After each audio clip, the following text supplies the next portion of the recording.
Welcome to the Filmlings Podcast, a bi-weekly podcast where we analyze all that goes into effective filmmaking. I'm Jonathan. And I'm Alex. And this is episode 81, an episode you can't refuse. And today we have joining us Benjamin Angrisano. Welcome back, man. Hey, guys. Thanks so much for having me. How you doing? Good. We're excited to talk about one of your favorite series of all time, man. They are. Something near and dear to your heart as a film lover. The Godfather series, which is one of the most famous series. Often part 1 and part 2 of the series are ranked among the best films ever. Of all time, period. yeah. Yeah. Regularly make the top 10 and the top 5 lists. And to have 2 parts of a trilogy make it up that high on a list of any type is freaking flabbergasting. Yeah. And this was not a movie that was set up to succeed like that in any way. It just came together brilliantly in a brilliant way and became its own thing. And then had a very interesting third installment. Some people think it works sort of. A lot of people think it's completely awful. But we'll talk about that as well. But before we get into all of that, let's talk about what The Godfather is, like a little bit of history on it. It's based off of a book published in 1969 by one Mario Puzo, who took a lot of what happens in the book fairly straight from headlines in the days, and other big mafia members and a lot of the people in the book are more or less acknowledged and analogous to one or two real life people smushed together to become a fictional person. He would eventually publish a sequel called The Sicilian in 1984, which doesn't center around the Corleone family, but does feature them heavily.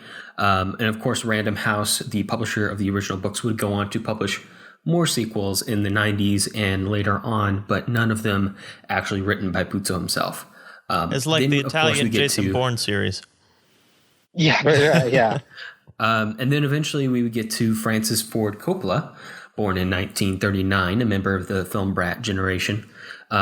His grandparents did of course immigrate from Italy, specifically southern Italy, towards the bottom of that boot, which is important because the way southern Italians and the way northern Italians have been treated as immigrants historically has differed, and in large part the Italian culture that we cover in these books and these movies are southern, specifically Sicilian Italian culture.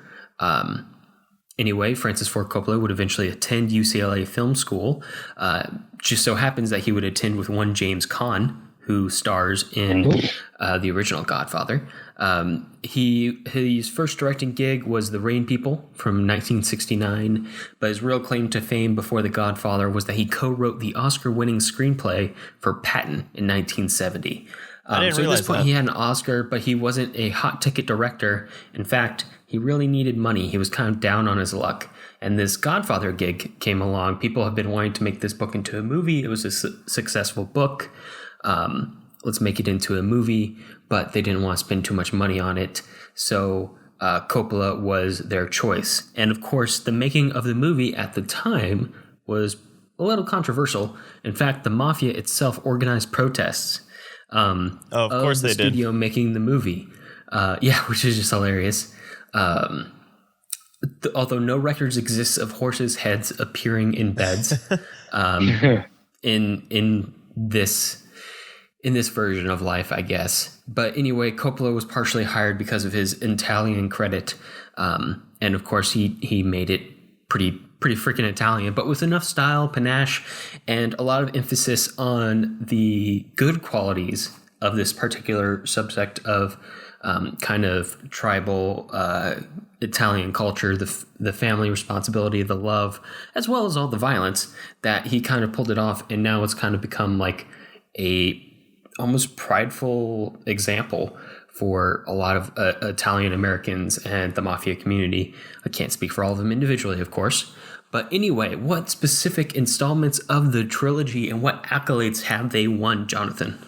Yeah, well, we're going to be talking about all the installments, so I'll just basically kind of go through their awards. So The Godfather from 1972 won Best Picture, Best Adapted Screenplay, and Best Actor for Marlon Brando, although he refused that award, which is kind of a big deal in Oscar history.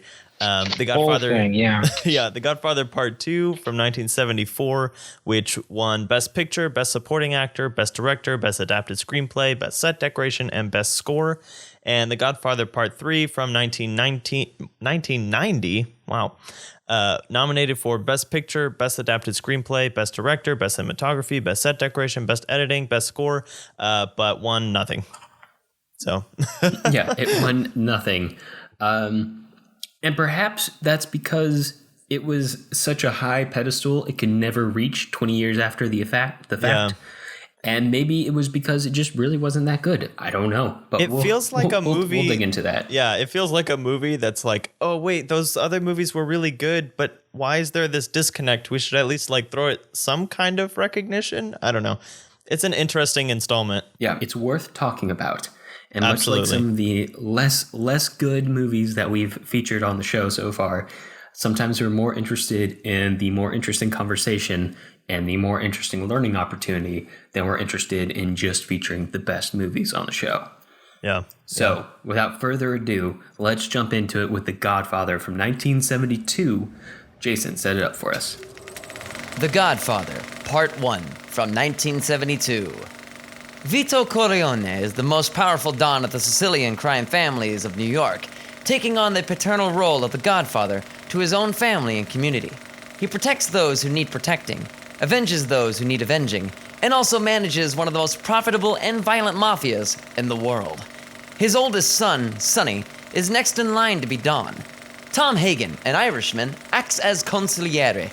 His middle son, Fredo, acts as a close assistant and chauffeur. But his youngest son, Michael, has decided not to be part of his father's criminal empire, instead becoming a war hero and dating an Anglo-American woman, Kay. But the status quo won't hold. The world changes, and drugs are becoming the new big business of the criminal world. A drug baron known as the Turk, in collusion with the Tattaglia family, makes the Godfather an offer to join in the business. But the Godfather refuses, leading to an attempt on his life.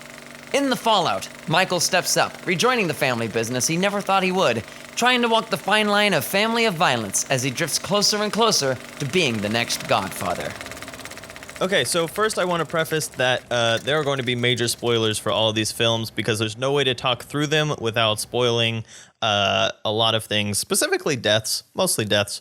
But with that out of the way, Ben, I just kind of want to hear what is like your big takeaway. Like, what is your pitch on why you love these films to someone who has never seen them before, like I hadn't before this week? Oh, I just think it encapsulates so much of what have made movies so engaging ever since then. I think that all the themes in it about old world meeting new world kind of sensibilities and customs in the changing times and how you adapt to that, even through just looking at this one family and how that kind of zooms out to how things change generally and changed especially then. But I think that when we look at even like now, it's there was a new wave in TV with it, but when we look at the idea of having an anti-hero or morally conflicted characters, all these characters are evil. It's just like different shades of that, but you still kind of, and how much they justify it to themselves. Yes, yeah. There's a lot of you that. Still are kind of having to root for one of them or another one because there's no one else to really play with, but they're also part of this family that you have such a realistic family, all like the scenes where they eat and stuff, like you really get invested in them, like their family. We'll talk about the opening sequence, I'm sure, in a minute. Yeah. But, I think it's one of the only, it's, I was thinking about it today. I think it's probably one of the first modern films. Because when you look at any film before that, or even most of the ones after it, like this feels like, to me, not like an old movie. Like I could watch it and it doesn't feel, there's some things that maybe don't necessarily stand up in some ways, but like even something like Butch Cassidy and Sundance Kid that came out just a couple of years before. It's like you watch this, you're like, it's good, but I'm like watching an old movie. Like this, I just really feel like is one of the first ones that started changing the way we make movies and the kind of characters we make in movies. I don't know. I just love this movie. I just really get into it too. I think anything about like the criminal underworld like that. Yeah. If you can somehow legitimize them and humanize them, that's one of the most vicarious, thrilling things to engage in. So I think that they kind of, in a sense, have that upper hand. A lot of times mafia stories reach the heights of lists just because, I don't know, people love them. So yeah, it's a compelling scenario, and one that most people would never dare tread on that side of morality in real life. So the only chance they get to experience it is through a fictional work, through something like a movie or a book. And movies obviously dominated the previous century and so far this century compared to novels. And it makes for these very compelling characters, and it makes for an interesting level of audience engagement, because they both have to, you can enjoy the movie, but it's so morally corrupt that you also have to kind of justify your enjoyment of the movie, or justify rooting for these characters or pulling for these characters in a certain way. And also, going off of something you mentioned, this being, kind of like this turning point in movies, this feels and looks like a modern movie. It does really literally look like a modern movie. Like, this is a modern cinematography. Not to say that there haven't been movies that were this dark before, but the boldness to make an entire movie that's so skewed with such a strong color look to it, dark, so oppressively like orange the entire time, is crazy. And I can't tell you how many times I've been asked to color a scene like The Godfather. Oh man, I bet. It's still referenced all of the time and everything, especially on Gotham. Geez, like that entire show. Yeah. Yeah, I think That's interesting. I think a lot of this stuff is this movie does a really good job of setting up what it is in that first scene. So let's kind of break it down a little bit, because like we talked about a long time ago on our Spielberg episode, like if you can set up all the expectations for your film in one scene, like right at the beginning, then you're on track for hooking your audience really, really quickly. So in the first scene, we have the Godfather, played by Marlon Brando, conducting several different kind of, I guess, quote unquote, business meetings, or like meetings regarding his family and stuff in his office in the house, while at the same time his daughter's wedding is going on outside in the yard. And so you get this really interesting visual dichotomy of this almost overexposed wedding scene where it's very happy. There's lots of people. There's tons of people, actually, showing how big this family is and all the people that are involved in it. And then we go into his office where, as you put in your notes, Alex, it's so dark, and yet it's still in a day scene, but it's so dark that it feels like a night scene. And so you really get this sense of, in the light, there's this big happy family, but in the shadows, there is a lot of corruption and really secretive stuff happening. There are literally two families that both the Don, Vito, and eventually Michael have an allegiance to in the family. And they say family a lot in this movie, but you have to pay attention to what their meaning behind the word is each time they say it. Sometimes when they say family, they literally mean, I am related to you, you are related to me, I love and care for you, you love and care for me.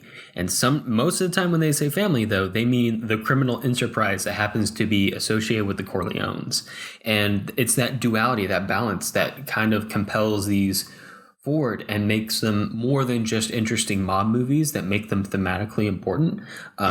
This balance between life and death, love and violence, family and family, both meanings of the word. Yeah, I think that wedding sequence is, I wish more movies just started that way. I guess part of the reason for me that I feel like it's so successful with The Godfather in retrospect is that people have watched it so many times. And so they've taken it in, not trying to figure out what's going on, but just enjoying it. Because that was my experience this time. Because I came into these fresh, so I knew like little things about The Godfather, like all the quotable lines, which apparently are all in the first scene that I didn't realize, and the oranges and stuff like that. But that first scene, it's like there are a lot of white Italian people and Italian names being thrown around, and I'm like, I don't know who any of these people are.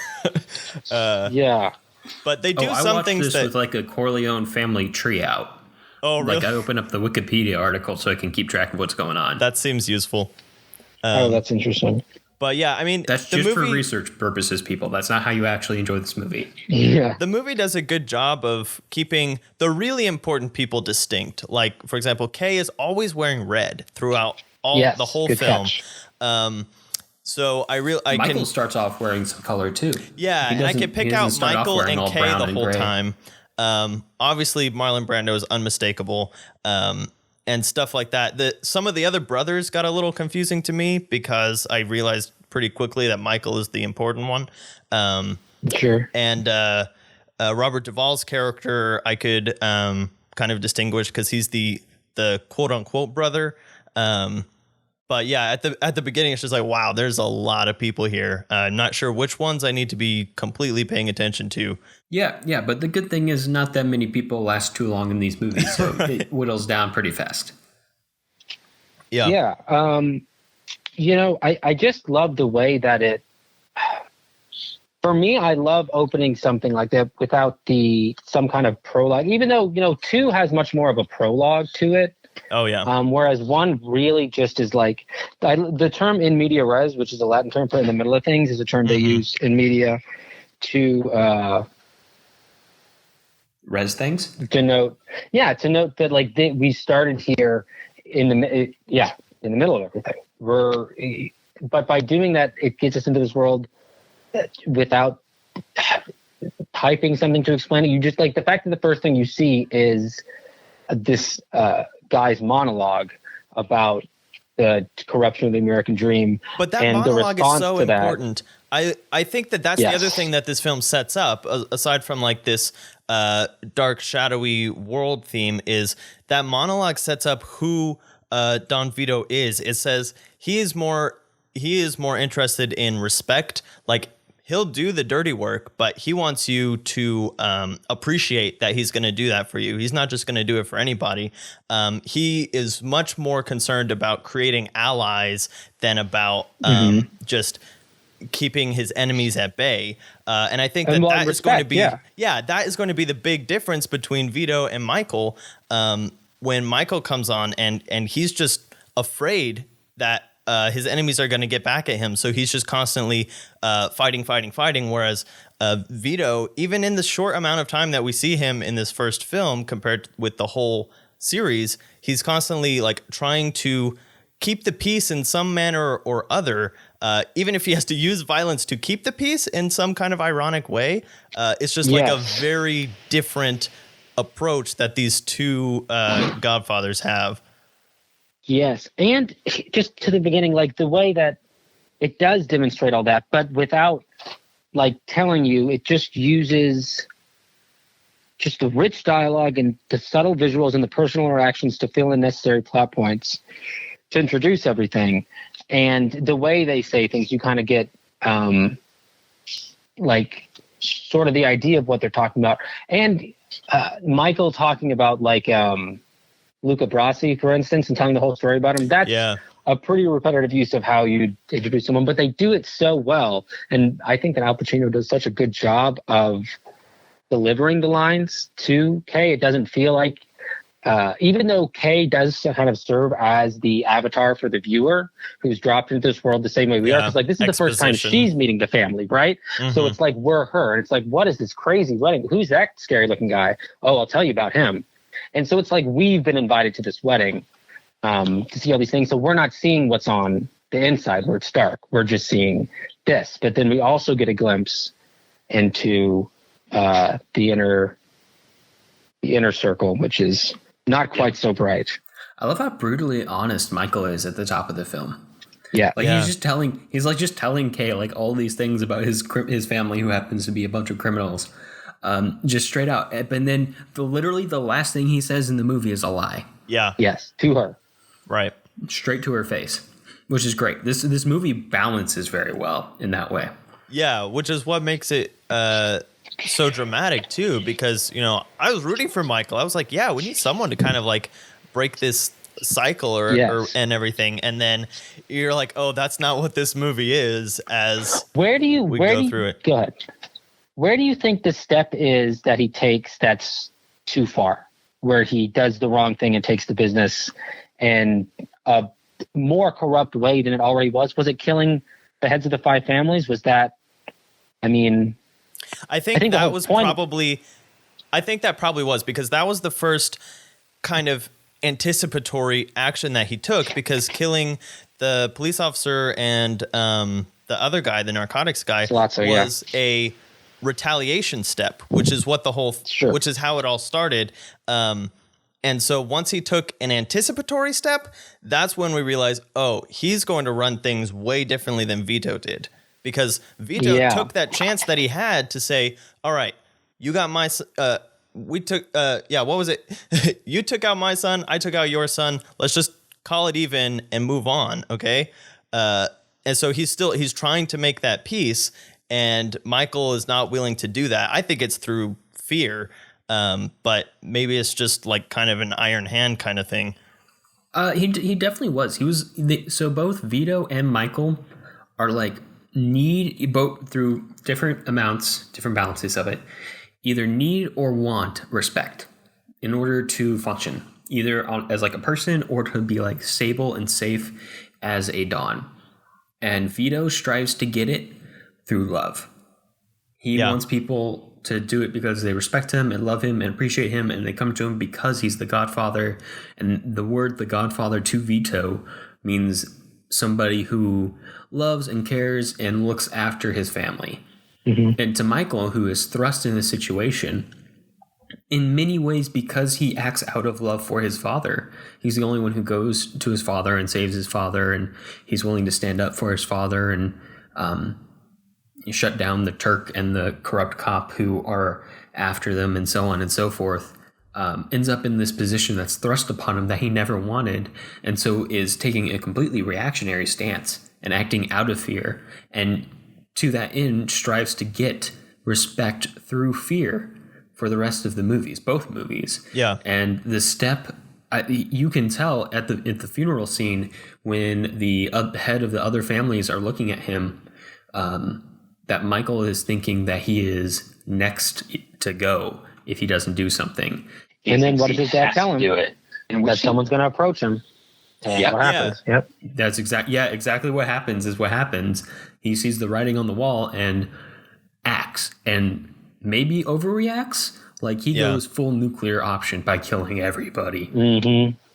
Okay, so I want to bring up that part that Ben just mentioned where Vito tells Michael, like basically right before Vito dies, that That scene in the garden with him is the just scene great. in the garden Great where acting. he's saying someone's going to approach you and they're going to set up this meeting to try and make peace, but that is going to be it's going to be a trap.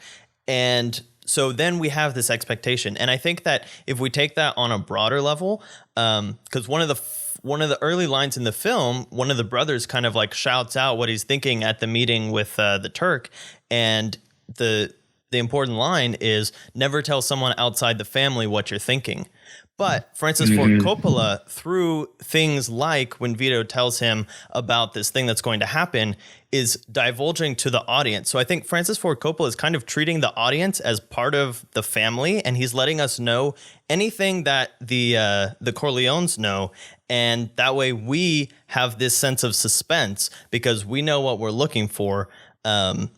And I think that's really interesting, is like keeping our information limited to what the Corleone family knows, specifically the godfather of the family at whatever particular time that we're looking at.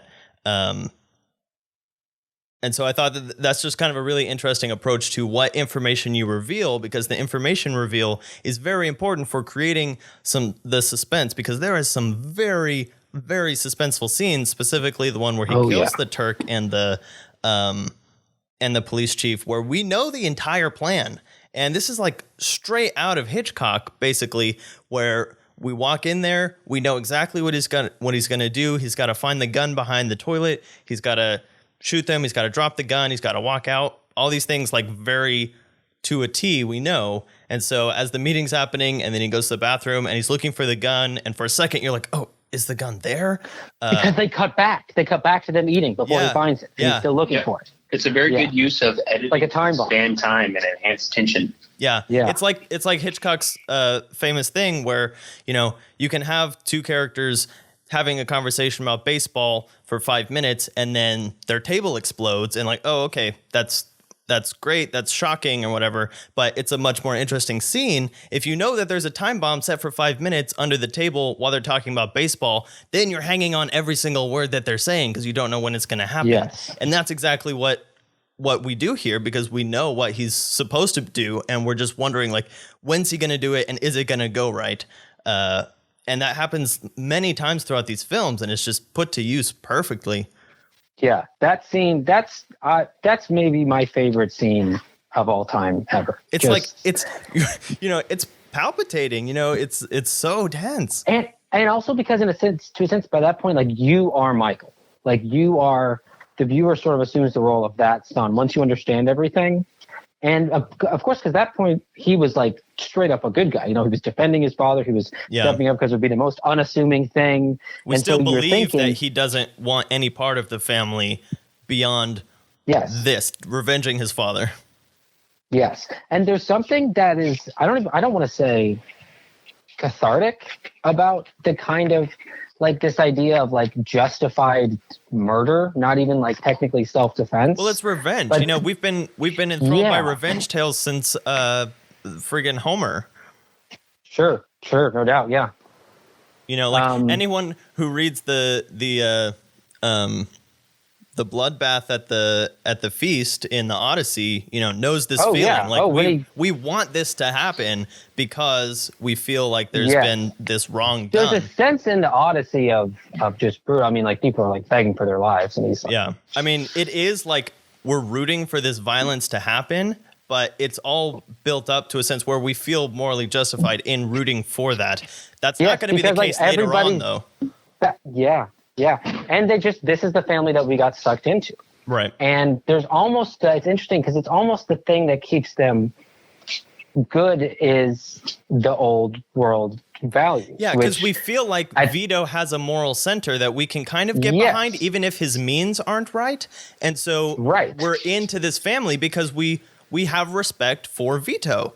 And so Michael has this thing where everyone around him respects him because of his father, and the audience gets put in that same place, and we're like, wait a second, why am I rooting for him again? Why do I respect him again? It's because we set up Vito so well.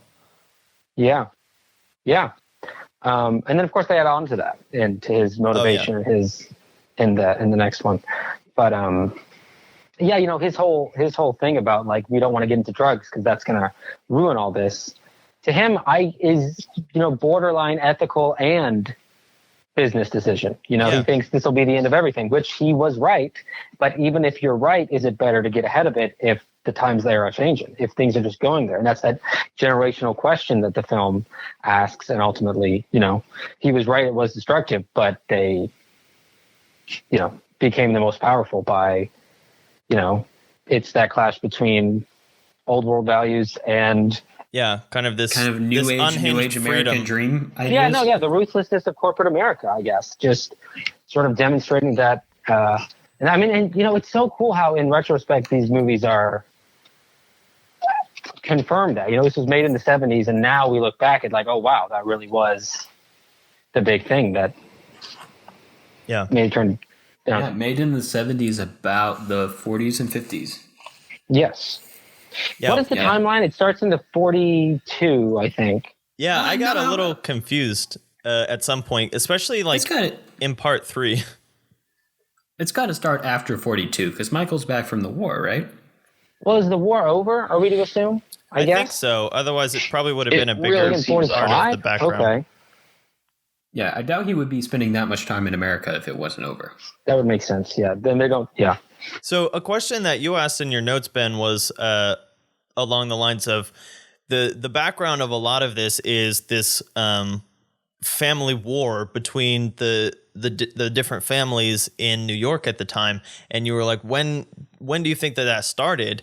So do you think it was maybe the refusal of the Turk getting into narcotics, which all the other families had already done, or is that because that was still a diplomatic decision that Vito made, and then the hit gets taken out on Vito, and I think that was probably the first one, because that can't justifiably be a retaliative step. But think about it. if Sonny, James Caan, had not spoken out of turn and demonstrated, oh, we'd be interested in this if it wasn't for this old fuddy-duddy who wants to, like, basically saying a lot without saying, like, he's like, whoa, are you serious? We'll make this much money? Yeah. Yeah, you're telling me the Tartaglias? And that's why we don't know. But the wisdom surpasses any kind of insight into profitability because he realizes all that. Of course, that's Sonny's downfall, is rushing headfirst into things without considering the consequences. Right. But I think that he realized if that happens, I don't know. I don't know why he didn't think Sonny would kill all of them. But if he had died, things could have, who knows, gone differently. I have no idea how they got that ambush set up so fast. Yeah, that's They pretty. just put Or do they just always have it there? just perpetually, they've just been guys there waiting. What do you mean? Or maybe maybe he was at the toll booth. Are we talking about? Or was the brother-in-law working in tandem with the family who whacked Sonny? Yes. Oh, Yes, okay. absolutely. That was And it. that's why So he was started killed the at fight the end. just the That's right why time. that's why he was killed at the end. He says to him, he says, that little farce you played with my sister. So he creates a whole scene, has her call Sonny, or somehow knows she will. He knows Sonny's gonna, without thinking, despite the fact that everyone's on the mattresses, go to Connie's Oh, and then yeah. So that's why they take him out. And if you think about it, one thing I do love about part one, because especially if you get into like 1 and 2 is like one story. They even have, I think it's called like the Godfather Legacy now, which is like a chronological version where you start with Vito in Italy and interesting. Like a go through re-edit? part 1 and then the end of 2. Yeah, That's interesting. I don't think that works as well, but it's interesting. I agree. But I think that part 1 does a really good job of getting bookended by that marriage, because it starts with them getting married and ends with him dying. That's no true. longer being Yeah. married. And Connie coming to him and being just totally broken by learning that he killed her she's a husband. lot. She's a lot of an actress in this movie. Yeah. So yeah, her felicitation at the beginning and her kind of breakdown at the end. Yeah. And then Yeah, she kind of so- she has a really interesting arc through each of these films. Yes, she does. I was not too keen on her ultimate arc in 3. Yeah, it Thought felt that was like a disconnect. so much of that. But I guess we'll get to there. that. But like, okay. So I guess Yeah, and I would argue that the second movie is obviously split, and we're going to talk about that here in a second. But I would say this movie is split too. I would say this movie tells two stories at the same way that the part 2 tells two stories just between less Vito blatantly. and Michael. The only difference is that the ones in this story tend to happen at the same time. Right. What are the two stories? The end of a dawn and the beginning of a new one. Oh, fascinating. Although, they put, was kind of a controversy, is that Al Pacino did not, that Marlon Brando won Best Actor and denied it, right? But Pacino didn't even get a nomination for supporting actor he got a nomination for supporting actor, but was so mad he didn't get a nomination for lead actor or something like that. He didn't even come. Interesting. But I do think it's interesting that Vito Corleone would be thought of as like the lead actor in the film, given He's after actually the not first in third, it that after much. he gets shot, as he's much just as I kinda, thought. Yeah, he's definitely a supporting actor, but also Marlon Brando is Marlon a Brando. problem child. So So I guess the kind of big thing that we should at least point out in this film, because it'll be important when we talk about the later ones, is when Vito actually does die at some point in the film, and we have this whole scene of the kid. he's a very nice death. Yeah, he's playing with Absolutely. one of his Oh, yeah. young grandsons or someone in the actual family. Michael's son. Michael's son. Okay. Running Yes. around, and then he has a heart attack, and his son is there, or his grandson is there, just kind of confused and stuff. So He dies surrounded by peace and love. yeah, in a in nonviolent family, way. and as kind of an indication of the legacy of the family continuing and that kind of thing, which is going to be important when we come back to part 3 and all that. So just wanted to bring that up. That kid actually got scared. Oh, really? when he put the orange in his mouth. Yeah. Wow, that's I pretty. mean, I would be scared if Marlon Brando was chasing me with an orange in his mouth. So I Yeah, don't blame sure. Well, of course. him. Marlon Brando is an intense dude, and at this point, even though he was only 40, he's a bit of a weirdo. Yeah. Yeah, To the least. he definitely just. I mean, there was no problem with the cause he was supporting at the Oscars. It was just that the way he did it was clearly to make an ass out of himself and make an ass out of the Oscars. So, Yeah. Not the only time he did that in his career either.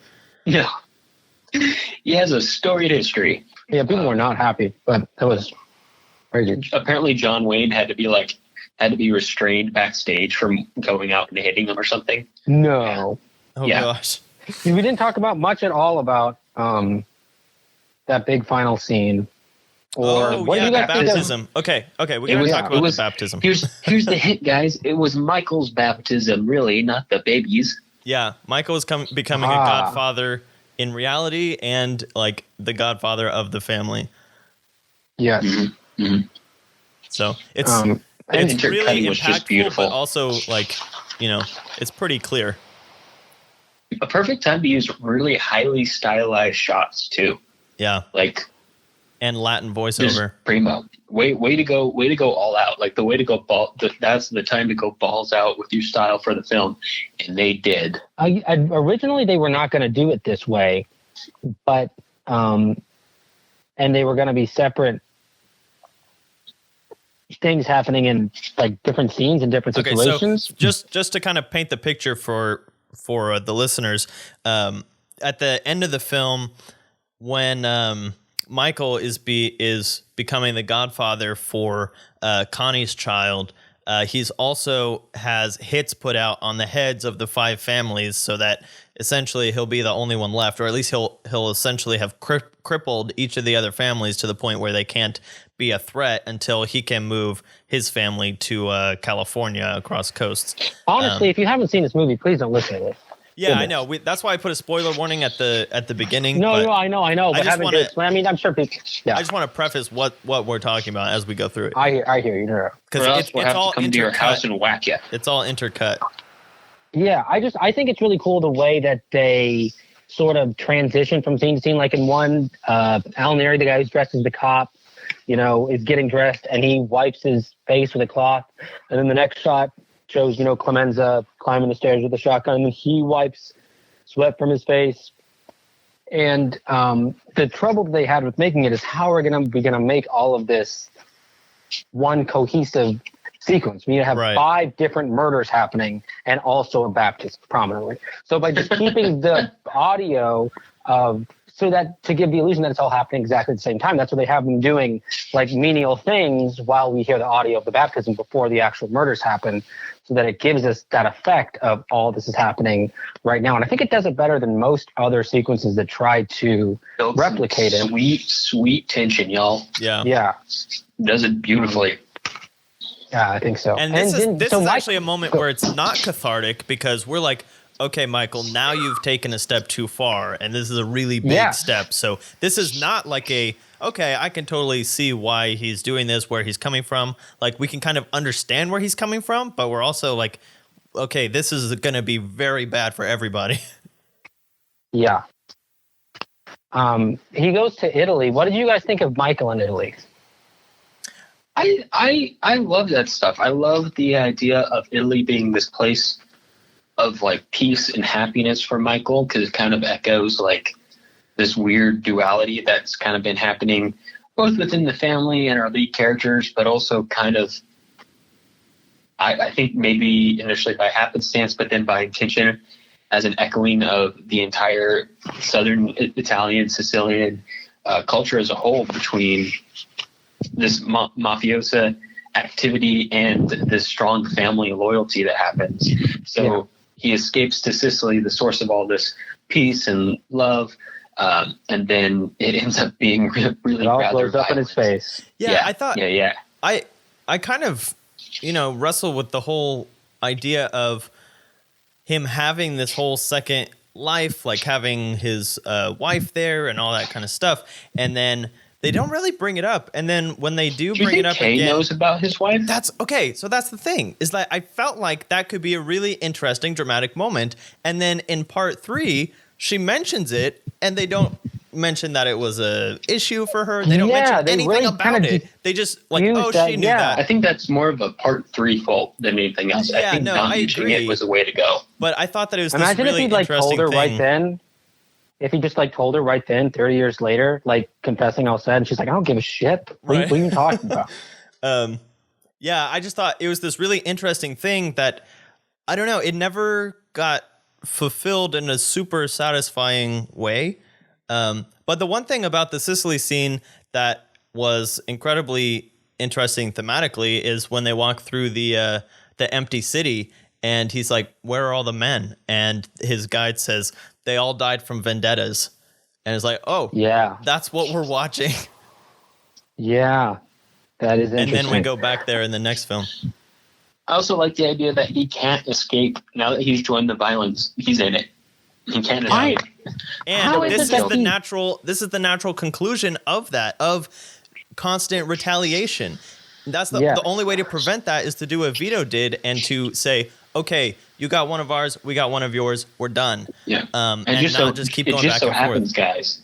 It just so happens that Michael, the guy who's reluctant to join the mafia way initially, is really good at it. Yeah. It Yeah. so He's happens. really good. That he is fantastic at being a mob boss and keeps the business afloat and keeps himself alive until well, of course, this whole thing is more spoiler alert, but he doesn't die violently. He dies really sad in a really sad Nope, way. not with a bang, but But he- whimper. Yeah. That's He probably definitely my does favorite not die violently. part about part 3. It's just that everything leading up to it did not like give me the satisfaction. He's a victim. He's a victim of his own talent, in a way, his own talent for violence. Yeah. I don't understand how he officially gets away from the mafia by going to the roots and like this is all connected and being insistent. Like he's sitting down with the girl's dad and he's like, "Oh, I'm Michael Corleone, by the way." A lot of people want to know that. Just like telling people. I don't understand how he's hidden Okay, there. so that was one I guess interesting thing there was no because Twitter, man.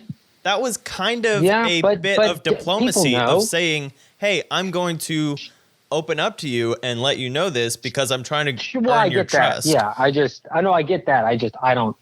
No, it may not have been the Whatever. best bit of diplomacy, but at least he tried it and it worked. Well, I just don't see how he, by going to Sicily, like I feel like that's like one of the worst places for him to go, especially if all the men there were there before, like dead, have been. I don't know. Yeah, but I think the idea well- is that it's all over there. There's nothing left to. I suppose, yeah. The burnout wasteland that they've all left behind. Right.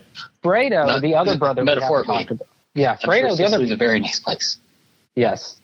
The other brother we didn't talk about, Fredo. We really didn't talk about Sonny that much either, who is just such a commanding performance in part 1 and doesn't. I had to leave. I remember mean- in part 2, I had to remember who Fredo was because I totally overlooked him in part 1. Sure. Yeah, he's the brother who takes him, drops the gun. I and didn't then- even realize think he was of the- one of the brothers, honestly, when I watched the first one. Yeah, man, it's so crazy. You gotta. But the scene with Mo Green, the casino guy, when he's like, Yeah. you know, whatever takes time, just anyone against the family. You slap my brother around, just all of that kind of, and the menacing look that Al Pacino gives in his eyes. I don't know. I think it's just great. Because, we talked about how honest Michael is at the beginning of the film, but once as he gets into his Godfather role, like he's just stone-faced. He's impossible to read at all times. Don't let him know what you're thinking. Yeah. Yeah. Sonny's the likely heir who goes by the wayside. I mean, I think when I was a kid and I watched this movie, the way I really got into it was by thinking about them as like a medieval royal family and thinking of them as a king, a successor, the adopted son who's really smart but could never inherit. It is And almost The reluctant Arthurian. kid who ends up doing it. The literally useless child who's just kind of there but sweet-hearted, The black but sheep. also an idiot. Yeah.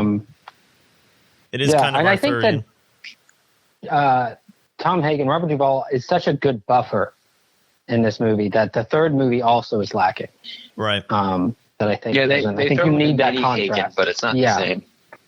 Yeah, and the third movie is the only movie that doesn't Well, I mean, they kind of try it, but it's the only movie with no Vito. And they kind of try to do a thing where Michael becomes Vito. Vincent becomes Michael, but it doesn't really work. But anyway, we should really let's transition. Really move on to part 2. All right, part 2. Right. Jason, set us up. The Godfather, Part 2 from 1974.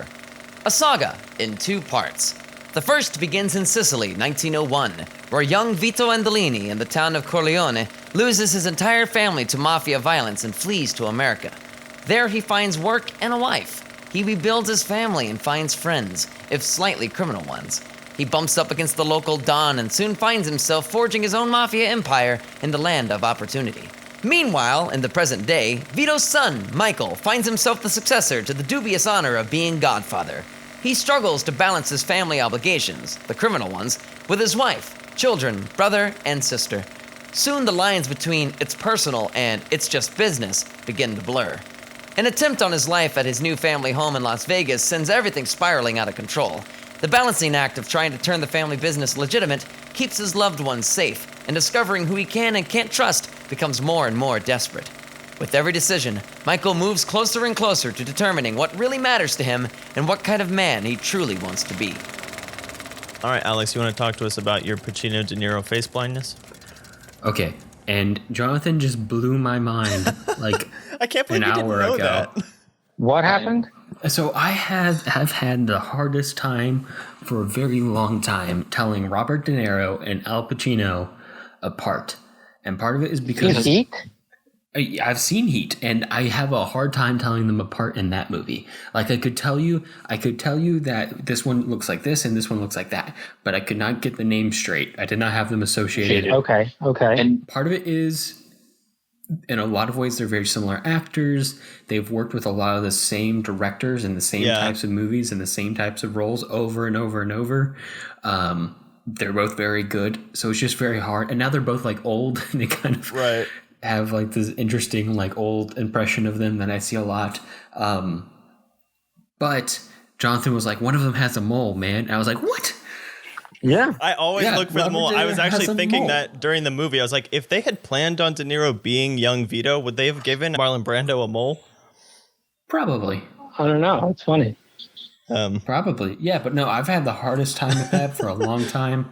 You know, De Niro was supposed to be, well, not supposed to be, but he was very close to being Sonny. Yeah, he was deemed... Had he been, He was deemed like too violent, which I find hilarious because Sonny's such a violent role. Yeah, but he was perfect as Vito. I loved that part of this film. And Alex, in your notes at some point, you were like, I'm just here for De Niro as Vito. Yes. Young Robert De Niro is like the best. If you guys like Once Upon a Time in America, that's one of my favorites too. This early gang, the early like 19 teens gang violence stuff, like even like hop back across the pond, like Peaky Blinders stuff. That's my jam, man. It kind of blew my mind that this film could be simultaneously a great sequel and a great prequel at the same time. And even more impactful, putting them at like in the same movie, it became even more impactful because, like Alex said, this is about Vito becoming the Don, and it's about Michael destroying his family. And we're seeing those two different chronologies put on top of each other, going in opposite directions. And you're like, wow, this is big. It's thematically resonant. It's really well acted, of course. The style is really there. I actually think there are some weak parts of this movie, and maybe because it's just that I've seen it before. But some of the conversations between like Michael and what's his name, Hyman Roth, really drag. In my opinion, they're really long, and it's not that they're not interesting. It's just that. I felt like there was still some fat on this movie that could have been trimmed to make it a little more slim and elegant. And the Michael parts felt a little bulky compared to the really slim and trim. Honestly, like Vito parts. all the political stuff like really confused me. Like I need to go back and watch this movie again, because thinking back on it, I was like, okay, I understand like where their character arcs were going, but for the life of me, I cannot remember what he was doing or why he was like playing this guy against that guy. Was he just like trying to sniff out the mole or what? So another thing is that Pentangeli, who's the guy that shows up in 2 as if like, oh, this is our good friend that everybody knows, but they never even mention him in 1. You know who I'm talking about? Nope. The guy who slits his wrists at the end. Oh, yeah. Okay, I didn't know where he came from. That was supposed to be Clemenza, the fat guy from part 1, who's like making the meatballs that sets him up with the gun. Okay. Yeah, that would have been a lot more painful to watch. Yeah. It's more dramatic to see. But at least we would have had a carry through of a character. Yes. Yeah. So they have to set up sort of thing. And I think that actor does a really good job with the role. But yes, that is one thing that got lost. Yeah, but I think overall, like the themes and the contrast with that were so strong that is why it puts it up on a par with the first one. And yeah, just everything else, like technically, directorially, it all worked.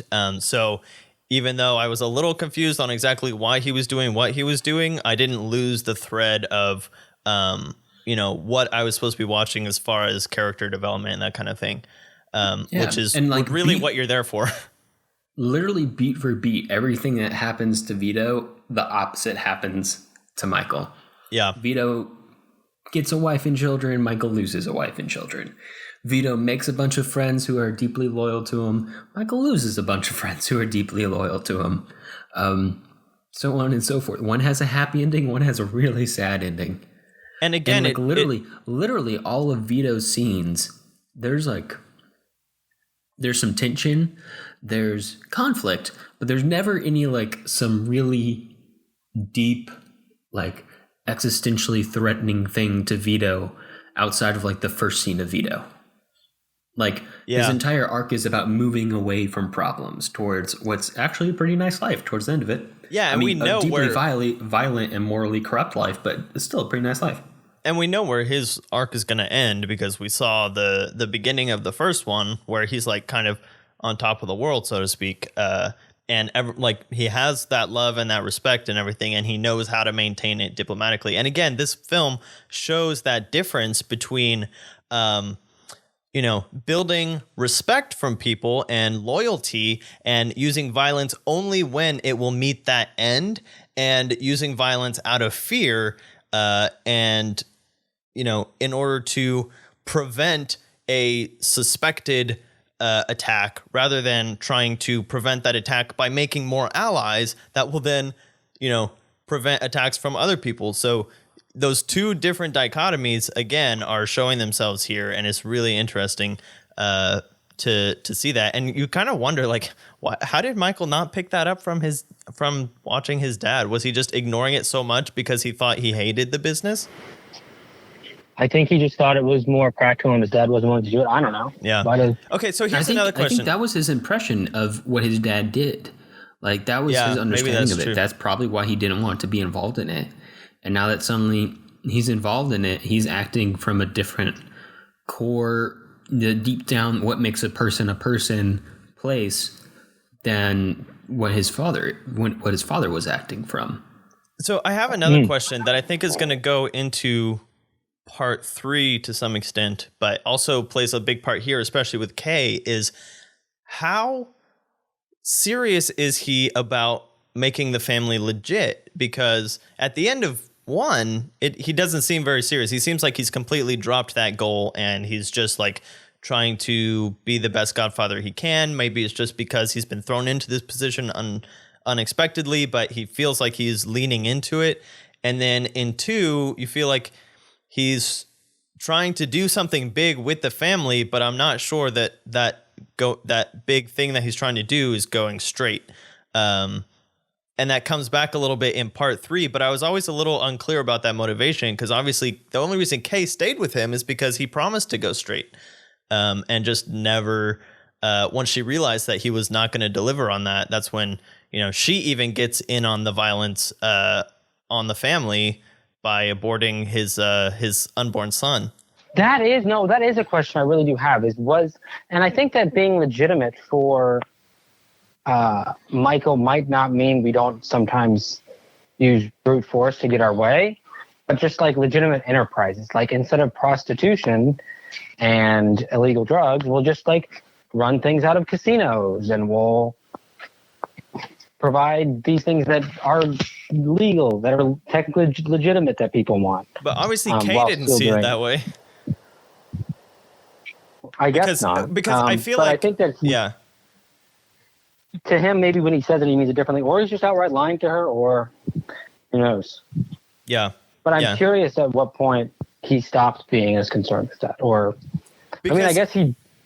Because it feels like at the beginning that's a good goal. He's trying to do that when he becomes Godfather. Then he realizes, oh wait, this is way dirtier than I thought it was. So I have to just be in it all the way and take all the measures that I have to. And then I'm never sure if he's completely lost his goal of going straight or not, because in part 3 they tried to like do this moral redemption thing where he actually does try to do that and kind of fumbles the ball. But in part 2, that wasn't really a big part of his conflict, except for when Kay is involved, because that was a promise he made to her, which is the only reason that she stayed with him so long.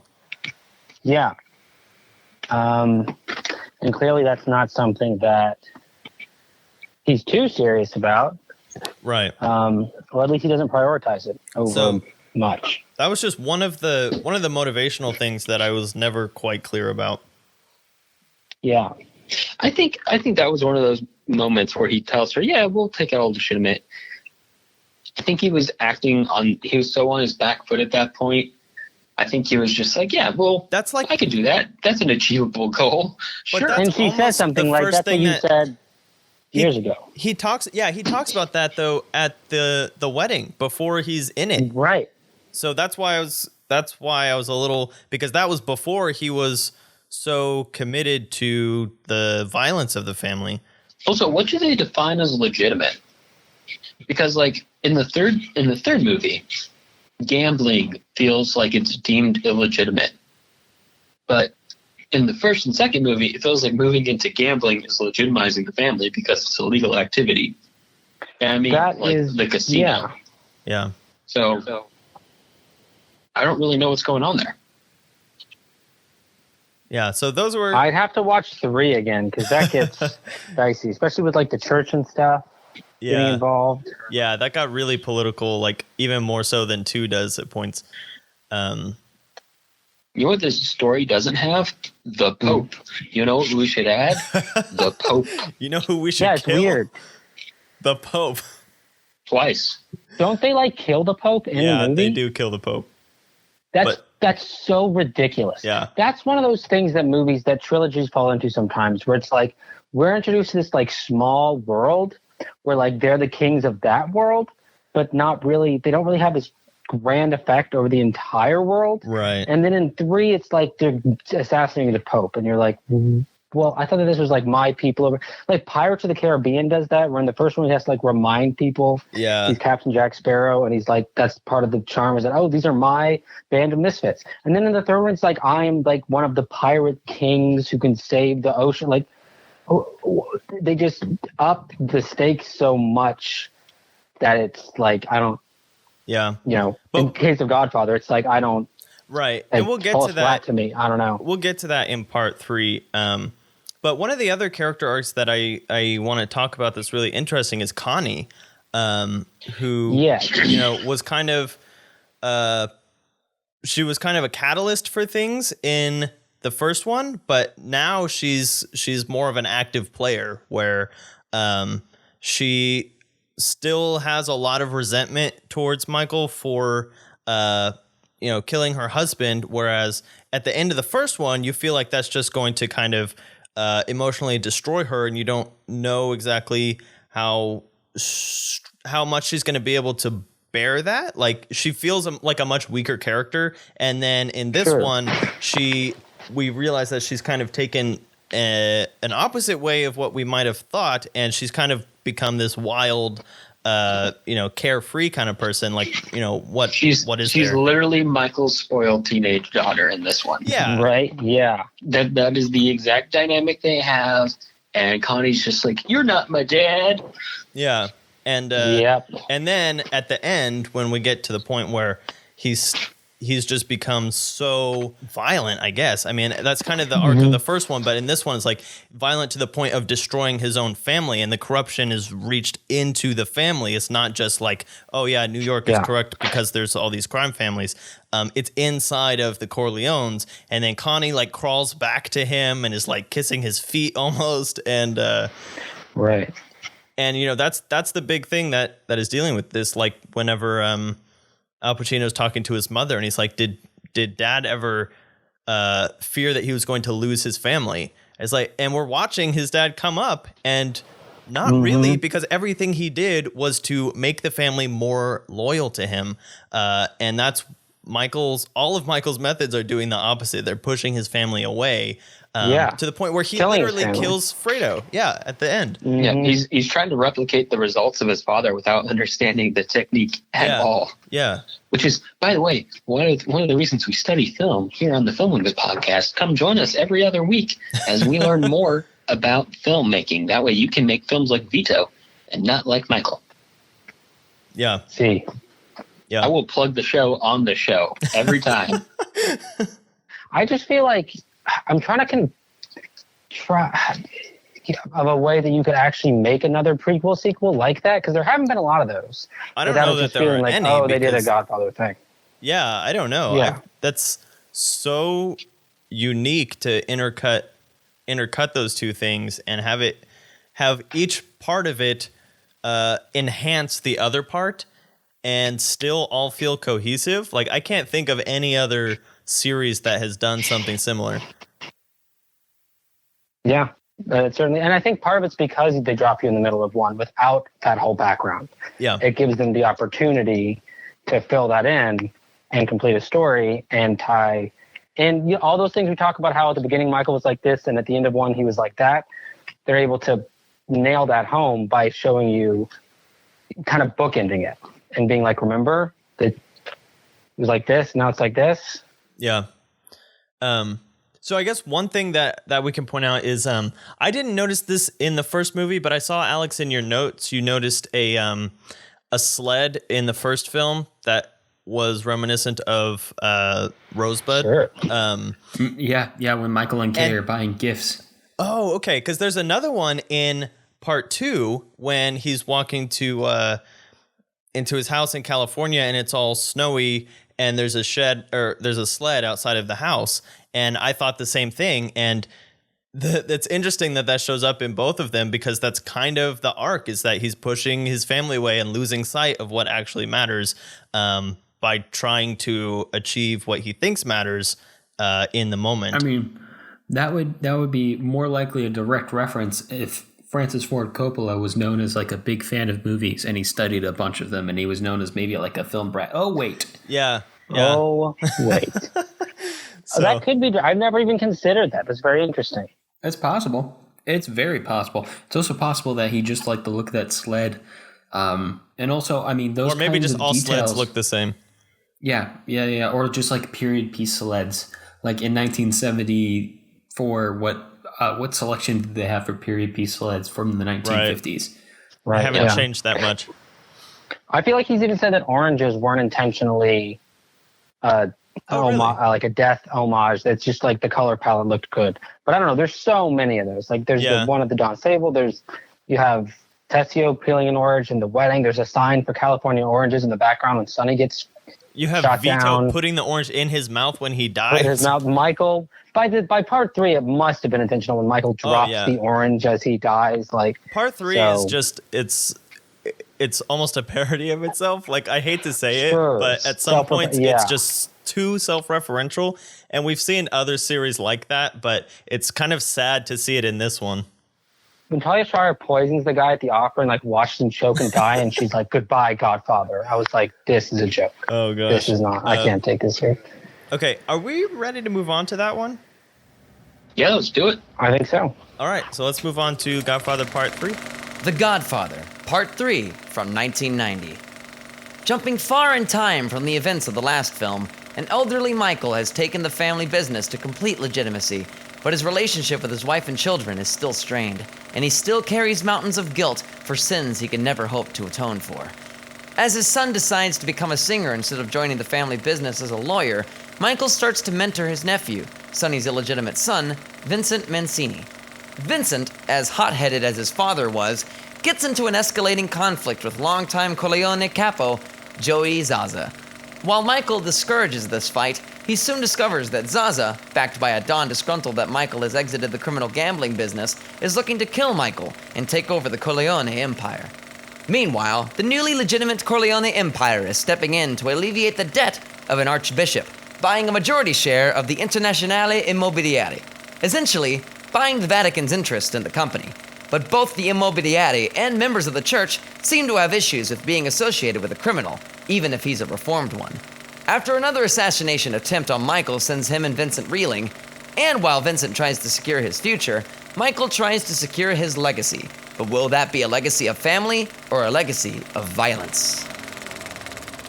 Okay, Ben. So since you just mentioned the cannoli death, y'all know who that guy was who got poisoned by the cannoli, right? Eli really likes cannolis? Eli Wallach, Yeah. Yes. who is ugly from The Good, the Bad, and the Ugly.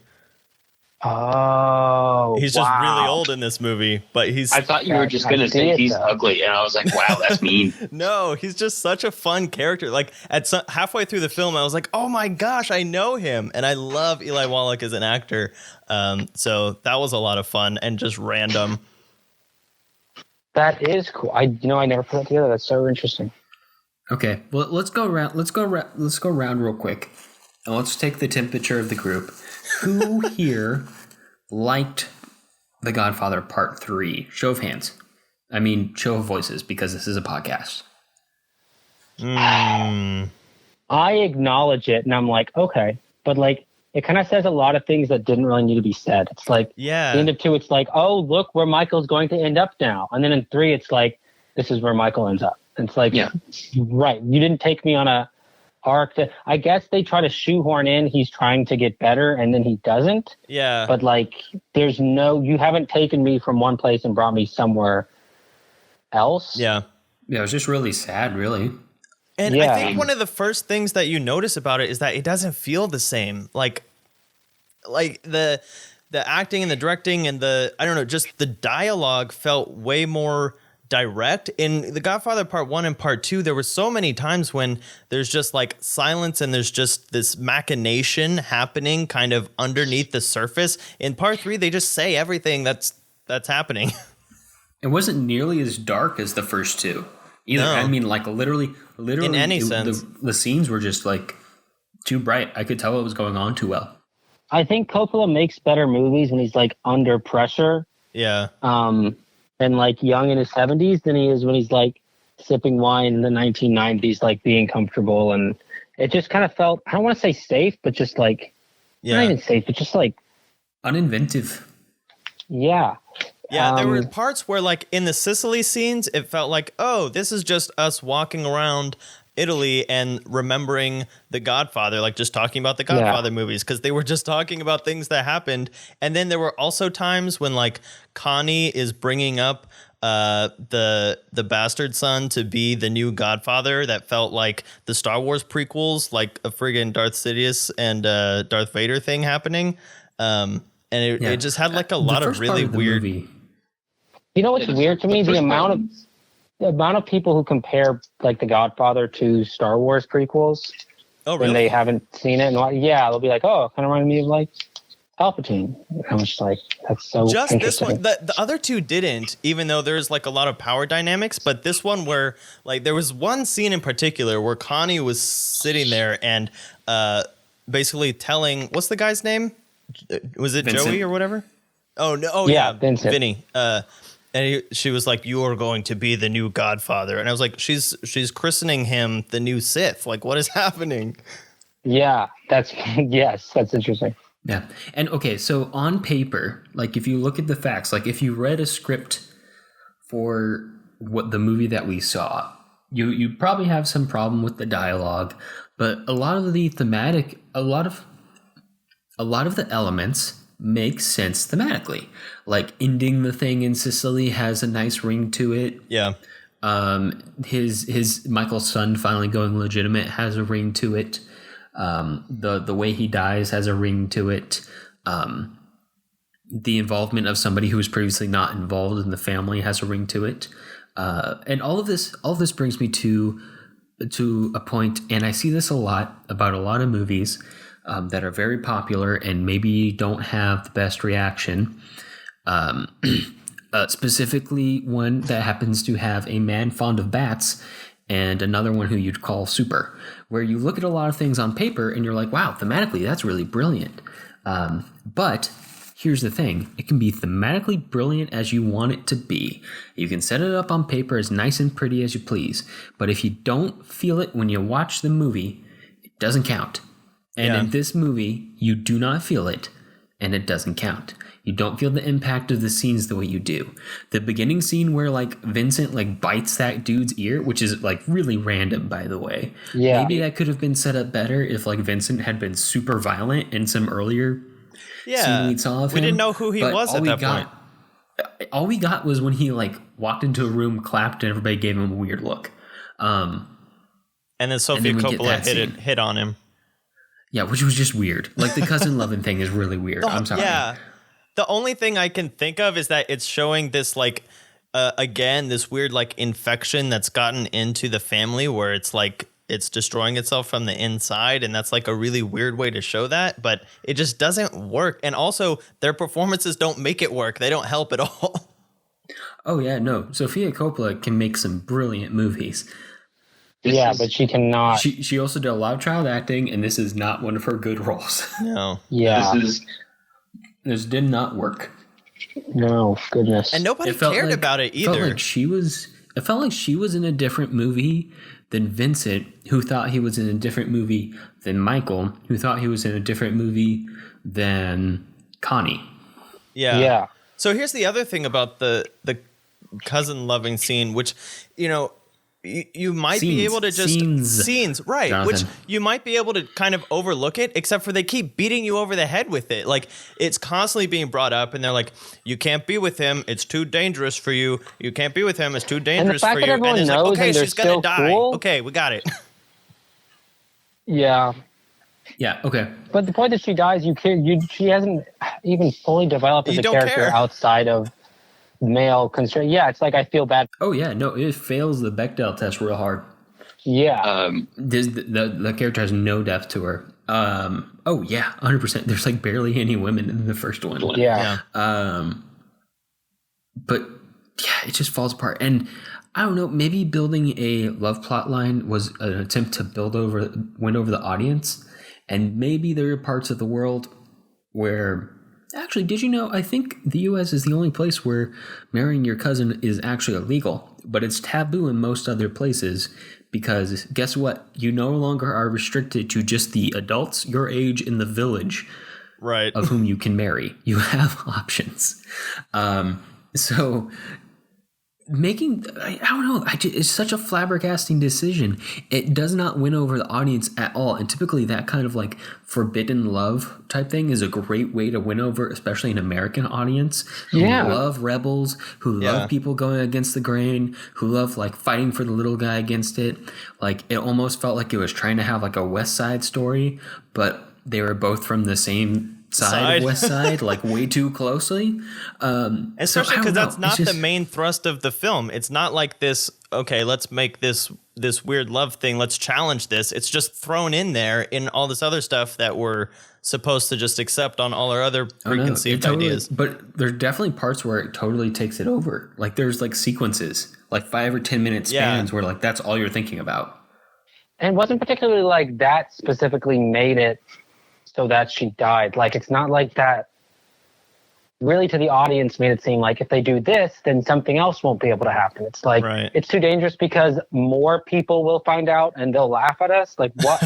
Why is this dangerous outside of the taboo? Like, there wasn't really as much tension to it as it was just like a way to shoot, like put like a romance in there, but add something. Okay, to so it.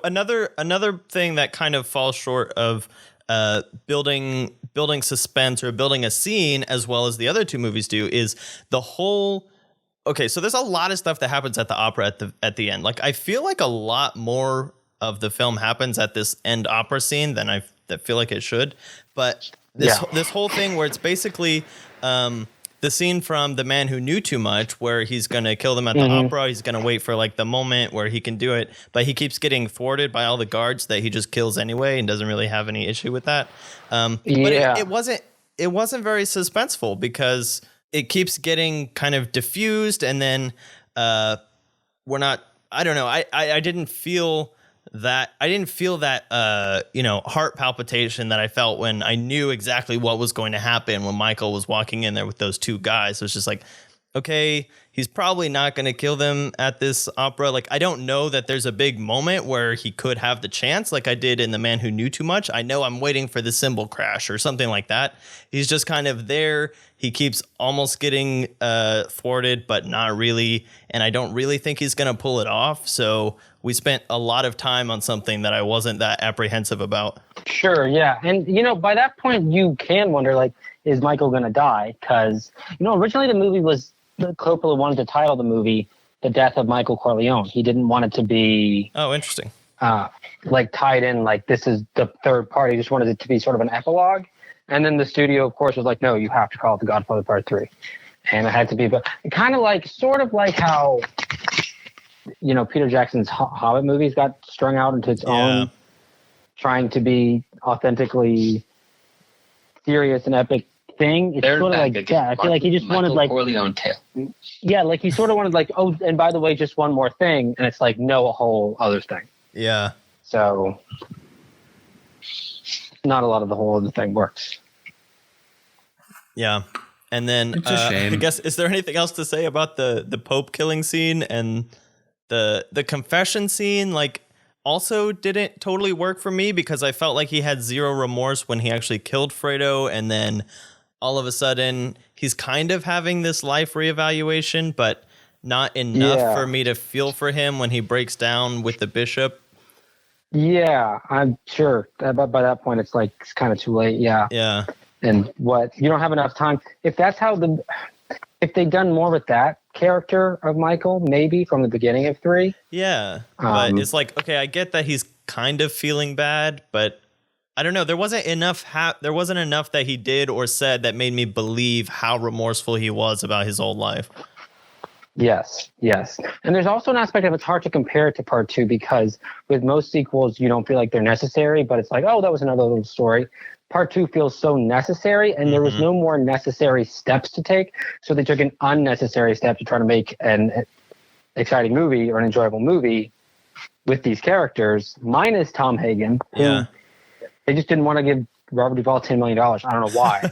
Because if he's still alive, like, how do you not get him? And I think that's really a deficit to the film, that balance isn't there. But and honestly, now that I'm thinking about it, because I think that the last shot where Michael dies with just surrounded by the dogs, like as a contrast to Vito dying, I think was my favorite part of the whole movie. Like, I almost wish that scene was just thrown on to the end of 2 or something. But also, come to think of it, Part 2 basically ends that way. I know, it doesn't add anything because at the end, he's killed his brother. He's alone in the house. Like, you've basically got us there Outside already. the Why are house. we Yeah, taking that step again? Yeah, it really does, feel redundant. And then we throw in this whole, like, we're going to buy this company that runs the world or something, like we've already been talking about. That was just so confusing that I don't even remember all the stuff that goes into it. Oh, no, it's needless. It's needless talk. Going back to, like, Star Wars, it's like the Star Wars prequels with, like, all that political stuff just randomly thrown in that flew way For the overhead Republic! Of, like, the child audience they were aiming for. Yeah. Right, yeah. Very, very inconsistent tonally. How like a big Senate meeting and then something really silly and then something like dark. And you're like, who is this for? Yeah, no, it just, it doesn't really fit. It feels like maybe there's something to be told about Michael's final confession and his final redemption, if he attempts that and never succeeds, or if he manages to succeed and what lengths he has to go to. It feels like there's something that could be very interestingly said about that. Yeah. But it doesn't feel like this movie says that. Yeah, I think I'd be more interested almost in a movie where he's driven, like after 2, he's driven everyone so far away that he is trying to open up to people, but nobody will listen to him anymore, and they only need like orders to kill people and stuff. As such an opposite thing from Vito, that he just can't get anyone to listen to him or accept his confession at all. I don't know, but I'm not Francis Ford Coppola. What did you guys think of Vincent? Not an Italian name, Garcia, Alex Garcia. What did you think of him? What's his name, Alex Garcia? He was fine, I guess. I mean, I was just trying Andy Garcia, that's his name. I was just trying to come to terms with his character, I think, the whole time. But I did not believe any of his scenes with Sofia Coppola, and everything else felt, I don't know. And we talked about this a little bit yesterday, Ben. All of his scenes were either I want to love my cousin or I want to kill Joey Zaza. Yeah. And I feel like those are 2 very basic needs, and he didn't get fleshed out much beyond that. I like the scene when the thugs break into his house. That's cool. That felt a fun introduction. That felt more Godfather-y than anything else in the movie. Yeah, honestly. exactly. Yeah, but since we're trying to get away from that, there, I was like, okay, so now we're in New York. We've got a scene that feels like the other Godfathers, but it's not contextually there with anything else. Yeah. We don't get much of what makes Vincent tick inside. Yeah, we get his wants and needs, but we don't really understand him as a person, like what drives him, what makes him work. We get that he's angry and he's volatile, but outside of that, And I think, Ben, we talked about this a little bit off the air. Is this the idea that this film comes to it really hypes up this idea that these are operatic films. And it becomes blatantly that by the end, where they're at the opera, and then literally whatever happens on the opera happens outside of the opera when they're walking home. And I do. Mm-hmm. It was just, it was too much. It was like hitting you over the head with it. Like, we get that the Godfathers were operatic in a sense and melodramatic in a sense, but they were grounded enough in reality that I cared about them, and they weren't just all archetypes that were just representative because their particulars didn't work. Yeah, and they I do think they overdo it, but they try to excuse it with, or at least say they're doing it intentionally, by him saying to Kay, we're in Sicily, a little opera or something. Yeah. When they're eating, and it's like, nice try. I don't know. The other ones felt so personal and realistic that it's like this would be the natural conclusion to things, not like let's dial it up and dial it up and dial it up. And this movie does that with steps that don't really take us there as a viewer the way we did before. Yeah. And it doesn't introduce it to anything like a new or interesting the way the other two do. I don't know. Right. Yeah. Not my favorite. Not anyone's favorite. If it is, I'm sorry, but hopefully we convinced you. Yeah, but more power to you. Feel free to let us know why, please. All right, well, let's kind of move on into overall notes and talk about them as kind of a whole trilogy or a whole story in some sense or another. So obviously these films are incredibly influential. We kind of started the episode talking about like how well regarded they are still, like 30 some odd years later. And there are so many things that have just kind of become ingrained in the culture. Marlon Brando's performance. And again, I'm kind of the only one that went into this movie fresh this week or for this episode. So I already knew things like the oranges. I knew I'm going to make him an offer he can't refuse thing. I knew the horse head stuff. I didn't realize, honestly, how much of the Marlon Brando stuff and the horse head was like right at the beginning of the first movie. Did you know that horse head's real? Yeah, I did not know his that. Scream is real because he did not know they were going to use a real horse head. Yeah, no, Coppola saw the fake horse head they made and was like, that's not real enough. So they went to like a nearby, I don't know if it was like a glue factory or a dog food factory, one of the two. and they found a horse that was marked for death, and they were like, that one. We want that one when it's dead. Give us its head. Man. And so that's exactly what they did. And I feel like you would definitely not get away with that these days for a good reason. for so many reasons I can't believe to count. That's some Louis Buñuel, like surrealist, messed up stuff. Yeah, no, I'm sure it was smelled awful. That actor who plays Jack Woltz, I think, is so good. I mean, just his... And they have a lot of those in like the first one where like characters show up and they're so memorable, like that. And they're not even that big of a role. Like no, they're just they're in there a little bit. Parts of like the period piece.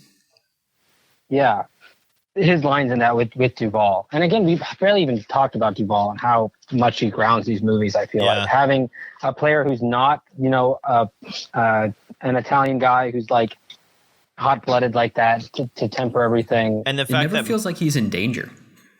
Right. And the fact that Michael kind of pushes him away, and in the second one, he talks to him about how the fact that he's not telling him everything that he's thinking, which again, if we're going back to that idea of don't tell anyone outside the family what you're thinking, he's almost treating him as if he's outside of the family, which is not what Vito did, who was completely open with him the whole time. Yeah, everybody who's not Vito is really mean to Tom, and I don't understand it. Like, everybody's like, you're not a wartime consigliere. Yeah, and I think he kicks him out to protect him, though. Yeah, and in a way to move the family closer to legitimacy, I think, in a lot of ways, by making him the family lawyer. I don't fully know what his plan behind it was, but again, that's part of it. Like, Michael's incredibly enigmatic because he doesn't tell anybody, including the audience, what he's thinking, because the audience is outside the family. Right. Yes, it's interesting. Yeah, and I mean we do get a sense of things. Yeah, and the other part of the legacy of these films is that they kind of kick off the whole mobster genre in a sense. Like, there have been some before, but they reinvent it because mobster films were huge, but or they very, epitomize very it. different. They're very, very different. They're much closer to like a film noir type deal, much more stylized and brash. Well, not more stylized, but stylized in a different way and brash, and maybe epitomized by like James Cagney. But the modern day gangster films are all based off of The Godfather.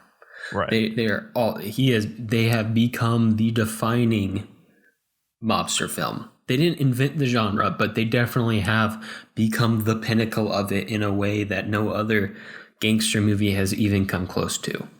Nothing like there's been good gangster movies since, but none of them have even touched. Yeah, I think so. I mean, some people like Goodfellas a lot, and I'm not saying it's bad, but I don't think it. But I think starting a Goodfellas beef. But I think what makes these really impactful is that they're thematic. They're not just about gangsters. They're about these themes that are so deeply ingrained in each of the characters, and watching those arcs. Their arcs are so distinct and so interesting. That it's not just like gangsters doing mobster stuff and we're driven by some very interesting plot things, which plot films are great, but the plots are always reinforcing other subliminal things that have a bigger and higher meaning than just exactly what's happening in the film. Yes, absolutely. All right, guys, I have a question for you. Yes. Okay. Why is it so hard to make a good trilogy? Yeah, because there's so many of them that just don't work, but there's like a few that do, and they're of ranging quality. But I'm talking about the ability of a trilogy to actually land itself and make sense as a trilogy.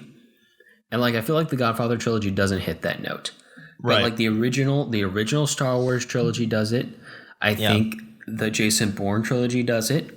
As Jonathan and I have talked about, we're kind of obsessed with those movies. Weirdly enough, I don't know if you guys have seen it, but How to Train Your Dragon, like its final installment just came out like the other week.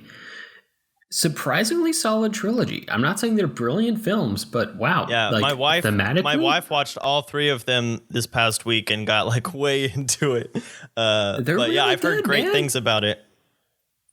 Of course, Lord of the Rings, Jonathan's all-time favorite. Yeah. Maybe probably the best trilogy ever made. But I think that what some of us have now, not How to Train Your Dragon, I cannot speak to that.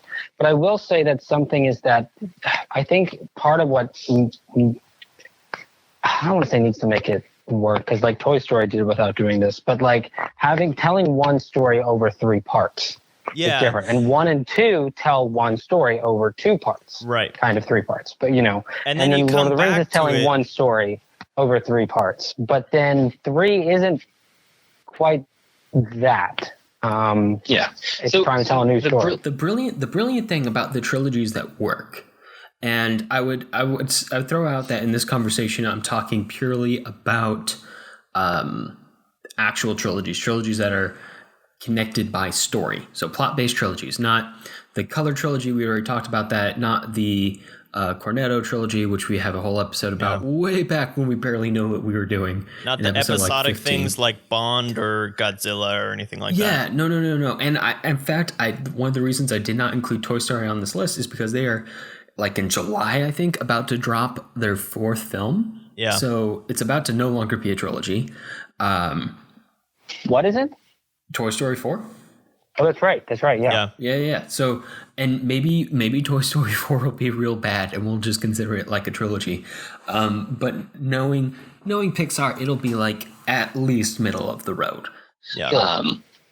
But it's just so all of these are both. They have a very good sense of being one story with 3 individual stories tucked inside them.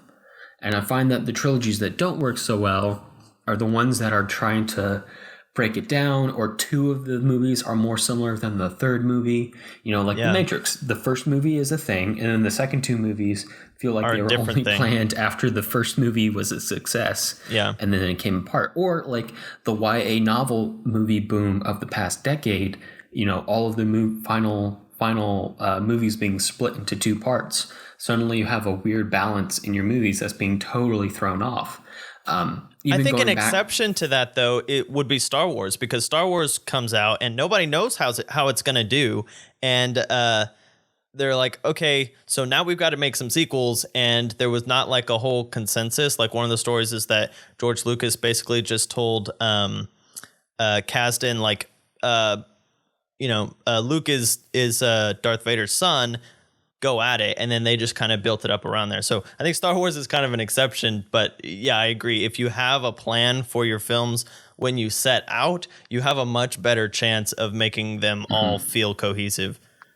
Yeah. Even if you don't have the luxury to like make them all at the exact same time, like they did with Lord of the Rings, which is one of the reasons that it is one of the best trilogies that holds together, because they were literally just all made at the same time. There was no time to forget the way it was done, or like have different people behind the scenes or any of that. But even films that don't have that luxury can still kind of do things to make it all come together better. Yeah. And I feel like with like Star Wars, I feel like the idea the second the first one was a hit was to keep making a lot of them. Yeah. Just from what I know about George Lucas. So I think the idea was to keep them kind of episodic, literally. I don't think he called them episodes right away. But going back to the basis of them, like in Flash Gordon. Yeah. Like it was based off of a contained story with a beginning and an end that could be part of a larger story strung together, but didn't suffer for being broken apart from the other bits and pieces of it. And it had been so long, before, since the 70s. All of this is to say, guys, that I am aboard the How to Train Your Dragon hype train, and I invite all of you to join. I will. All right. I'll let you know about that. Because I watched the final one in theaters the other week, and I really liked it. So yeah, I'm just throwing that out there. My wife said she cried 3 times at it, so I'll have to check it out. Well, that's all I need to know. Anyway, my other fun point is that the number of string lights in the films this week is highly satisfactory, and I demand more of them in more films. Well, my last little tidbit is that, guys, there's been a lot of mafia news this week as of recording this. In the last week, 2 mob bosses have died. One of them, Carmine Persico, the head of the Colombo family, died in prison at the age of 85. And Francesco Cali was shot to death on his lawn in a scene like straight out of a Godfather film or a mob film. Got whacked. He literally got whacked. This is this week, guys. This just happened. Yeah, no, it's really weird. That it's is really weird crazy. that this week, well, for us, I'm sure for everybody else, it's like, oh my gosh, the Didn't even realize how mafia is active still a that thing. was. Yeah. But yeah, So I'll post a link to the articles of that, but I was just like, what are the chances that we're talking about the Godfather films and 2 modern mob bosses have died this week in the news? Was the second one, was the one in prison poisoned like the Pope, or did he actually just die? The article says that his cause of death is unknown. That's a little sketchy. Yeah. Whitey Bulger from what was the Johnny Depp movie called? Oh, Black Mass? Black Mass? Yeah, he got whacked in prison for being a rat as like a 98-year-old man. Oh my Like gosh. a few months ago. Yeah. So Man, these films don't are snitch, y'all. modern history. Oh gosh. All right. There you Well, go. I'm glad we could talk about these with you, Ben. I'm excited to have seen them and to have fully vented all your thoughts on them. Maybe not all of them, but got to talk about them on the air. Yes. Alex, what will we be talking about Really? next time on the podcast? Next time we'll be talking about Monty Python. Yeah, and there it's going to be a good one. I've already started on the work for that episode. It's going to be a good one, guys. It's going to be a really fun one. If you haven't read their autobiography, it's only like a 2-hour long audiobook. I highly recommend it. And obviously they only have 3 narrative movies. They have like a collection of live shows and extended sketch shows, kind of like an extended episode of The Flying Circus. And The Meaning of Life kind of walks that line, but it was decidedly a movie production. So they really only have 3 movies that we can talk about. So those are the ones we're gonna talk about. Of course, Monty Python and the Holy Grail from 1972, Life of Brian from 1979, and The Meaning of Life from 1983. 3 of the most unique comedy movies to come out to that point, maybe since, with a Some sense great of British humor humor. that probably did more work to inject the British sense of humor into America than anything has before or since. So it'll be it'll just be a fun one, if nothing else. Even if we don't come to any dramatic, wonderful point for The Meaning of Python, we will at least have fun talking about it. So highly recommend you guys come back and check it out. And if you have any friends who enjoy Monty Python or just want to hear about modern day Dons getting whacked, we are your source of all Monty Python and Don whacking news here at the Filmlings. Come check us out. And I do want to point out that Monty Python was actually a poll choice from our Patreon poll. So we've moved all of our listener selected episodes to Patreon. So if you would like to get your input in on the next one, the next poll we'll be putting out probably in a couple weeks, then you can subscribe on Patreon. And we have a couple new subscribers, so thank you to you guys. And on the Patreon podcast, we have just talked about a recent release that's still in theaters, Apollo 11. So if you want to hear our thoughts on a film that is in the theaters, you can check us out on Patreon there also. And we will also have some commentaries coming up in the future, so we'll keep you updated on that. I am dying to see that Apollo 11 movie. Was it really good? I'm going to see it this week. It was a It great was good. experience in theaters. But I won't say Okay. any more about it, so you can go listen to the bonus podcast. Okay. Well, that's about all the time we have for this episode. If you have movie suggestions for us or just want to reach out, I can be found on Twitter at JSSatchel. And I'm at Alex Geringer. My Twitter is at Kennedy and Heidi. It's actually a Sopranos reference. Deeply rooted Sopranos reference. Okay. At Kennedy and Heidi. Appropriate for the week. Yeah. There you go. And I am at the Blue Jay 1994. And to find links to things we talked about today, you can view them on the blog at thefilmlinks.com. If you like the show, let us know. Leave us a review on iTunes so other people know what we're all about. We definitely appreciate it. Talk to you next time. All right. Thanks again, Ben. It was a great talk. Absolutely. Yes, thank you, Ben.